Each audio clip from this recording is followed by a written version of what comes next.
So now, Fibonacci's fuel. So, Fibonacci's fuel is the basic pumping technique, and this is how we get the stick moving. Okay. Now, it leads into Heisenberg's hovercraft. So Heisenberg's hovercraft, very simply, is that.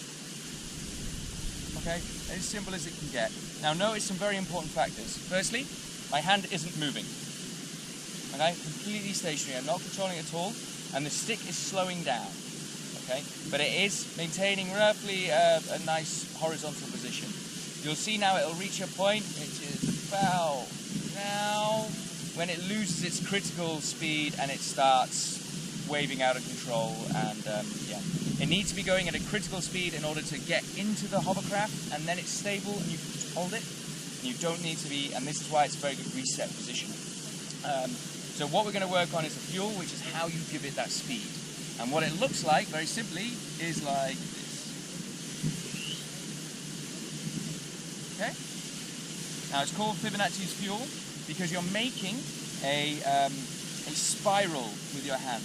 Okay, it's a spiral that moves in a very interesting way, because the basic nature of the stick is that you have it off balance, and if I was to pull and create a force, an upward force from this direction, then the head would raise and the tail drops. Yeah. Now this works on the horizontal plane as well, because obviously I don't have to be pulling it exactly in this direction, but if you have gravity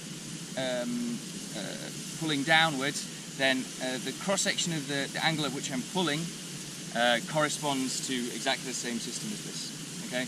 Now you'll find that the best angle to aim for with your pump fueling of the Schrödinger is 45 degrees.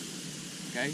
Now 90 degrees is when you've got optimum, but the problem is as soon as you pull, this starts to spin, and then you're past your optimum and you're going into negative, as in you're taking energy out of the spin in negative, and you want to stay in positive, which is where when you pull you're putting energy into the spin. Okay, so if you stay at 45 degrees, you'll notice that if you pull, you have all of this breathing room until it reaches 90, at which you put energy positive into the spin. Okay, now the reason it's a spiral is because as the stick moves through space, you have to reposition your hand to maintain that 45 degree angle. Okay, and your hand is going to have to accelerate into a tighter circle as the stick accelerates, and you're compensating for that very simply. It's very hard. I'm still struggling now after 4 years of doing this to pinpoint exactly at which point you pull, which is why practicing stick-ball duality is so vital, because it gives your hand and your unconscious reaction the understanding of how the prop moves in order to time this perfectly. I find in the workshops that I've been doing, the best way to do it is to not think and just let your mirror neurons do the work. Watch me do it and then just do it. Yeah. The harder you think about it, the more difficult it becomes. Okay. So the way to get started is very simple. You just start making circles on the horizontal. Okay. Now you'll realize that if you're making consistent circles, it should end up that you end up with this consistent spin, and what I mean by that is you see that the head is always making a smaller circle in the middle, and the tail is making a bigger circle on the outside. Okay, so that's when you're doing it consistently. If you've got an erratic movement, then it goes more erratically. Okay, and the problem I find most people have is they go too fast. So just slow this whole process right down. Now what you're doing then is, once you've got it kind of in this stable motion of control, where you're spinning it and you can, and you're feeling that you have a bit of an understanding of where it's going to be, then you're basically whipping it around like this. You do a massive extension with the hand, so you want to get it at a point when it's, for example here, you want to do a big extension with the hand so that you can pull the cord around and whip it into the hovercraft. Okay, this will take a little bit of practice, but once you've got it, then you have full control of your horizontal plane.